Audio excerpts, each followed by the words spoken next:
Hey YouTube, so this is my 2009 328i with the 3.0. It's actually got the n51 super ultra low emission vehicle engine,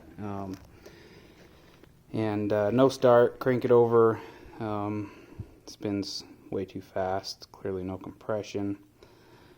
Pulled it apart, started tear down.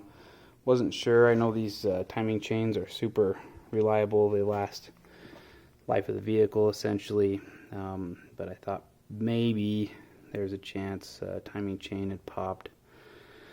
But as soon as I pulled the cover off, I found this cam phaser actually was crooked.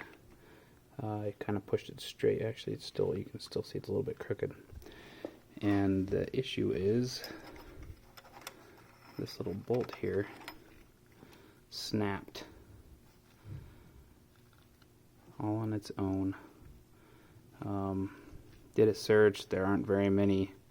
In fact, I couldn't find anybody with symptoms like mine, where it just quit running, won't start, no compression, except for one guy on Ask a Mechanic, and he did the same thing I did.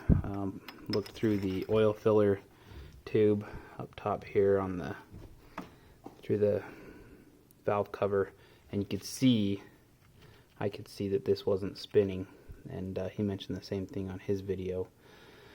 But I don't know if this is I'm guessing it's just a defective bolt, maybe over torqued, but BMW, I doubt they're that careless.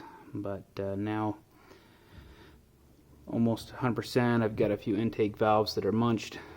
Pulling the head off next to see about a head rebuild. So anyway, rare case, rare situation. Wanted to put it out there for anyone who might have the same symptoms, and hopefully not, but if so, that's something that's happened on this otherwise extremely reliable motor.